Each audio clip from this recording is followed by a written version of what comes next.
Now I am going to introduce the phenomenal Gina Gardner. Yes, the woman behind all of this, the vice chair of Fatima's UK campaign, who has worked so blooming hard with Fatima to make today happen. If you've seen her running around and you haven't been able to grab hold of her, it's because the woman never stops. I don't even think she sleeps. I got an email at midnight one night and I was like, go to bed.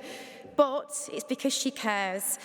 Gina is a multiple #1 international best-selling author, radio host, motivation and radical change catalyst speaker, and Gina won the International Book of Honour Awards in 2023 and is noted for her outstanding contributions to fostering a positive living leadership legacy, inspiring individuals to lead with excellence, integrity and positivity, shaping a better future for all. Gina, are you there? A huge round of applause, please. She's been phenomenal today.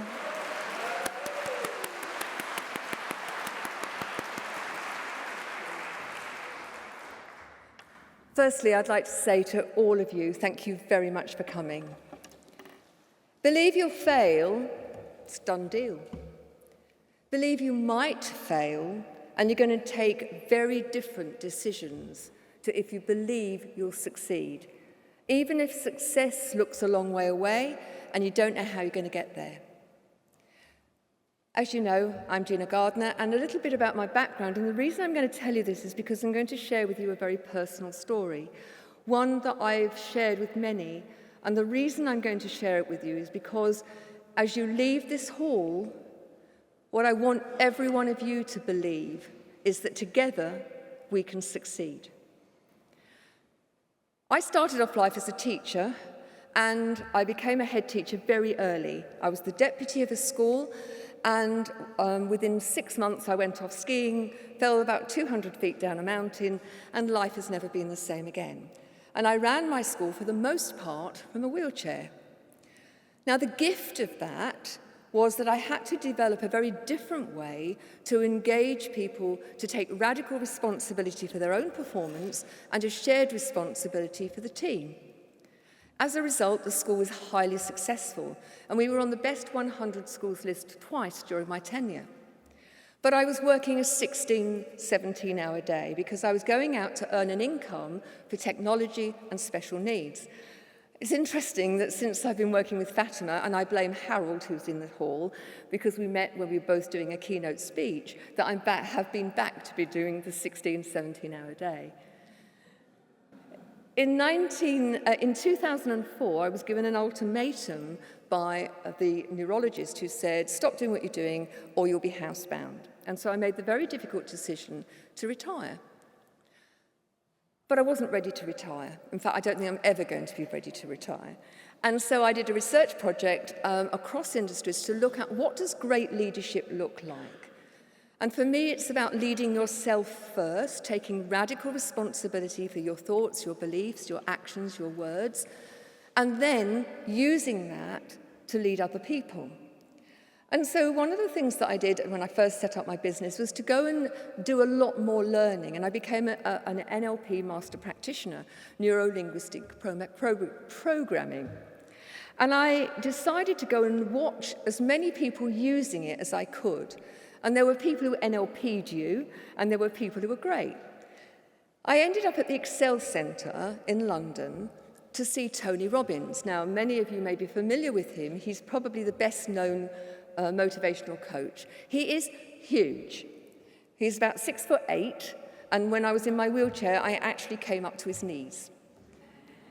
There were 10,000 people on the course, and I looked at what he was offering in America and thought, I'd really like to do that. But I dismissed it because I didn't have an electric travel chair, and at that time I'd had a spinal stimulator fitted, but I could only walk a very few steps unaided. But what they did have was they had a fire walk. Anybody here done a fire walk? I know you have. Well, a fire walk is when you walk across hot coals in bare feet. If you are in the right mindset, you don't get burnt.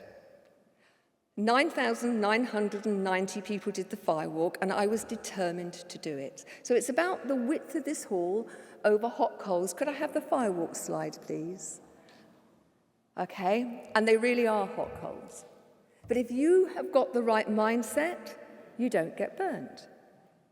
With somebody holding each arm, I did the fire walk and I was ecstatic. I sat back down in my wheelchair, and the guy behind me was a double amputee. He tipped himself up onto his hands because he had no legs below the knee, and he walked across those hot coals on his hands. Now, despite the fact that I worked around the country, I worked for the National College of Leadership, for the London Institute, I was a workforce reform advisor, I went around the country earning an income, I always had the same taxi driver pick me up, take me, bring me back. I dismissed going to California, this course he was talking about in the morning, because I thought, I'm never going to manage. I saw that guy do the walk on his hands, booked my flight, booked my ticket, flew to California, did all Tony Robbins courses, became a senior leader for him. And what I learned was the only thing that's going to stop you is you. The only thing that's going to stop us collectively making a difference is if any one of you decides that you don't believe it's possible. Today is important, but it's just the catalyst. If you leave this room and you have not made that vow to yourself that you're going to make contact with people, that you're going to work together, that you're going to break the silos down, then we've failed.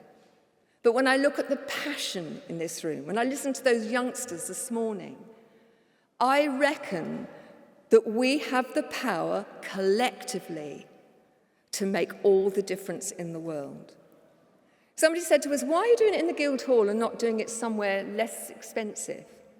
Particularly as we've had to raise every penny in order to put on this event. And the reason for that is we wanted to make a statement. And that statement is you are seen, you are heard, you are important, and you are valued. Please sign your pledge tree forms. Please sign the petition. Protected characteristics is one of the things on there. We've spoken to professionals. We've not just made them up. They've come from all the professionals we've spoken to.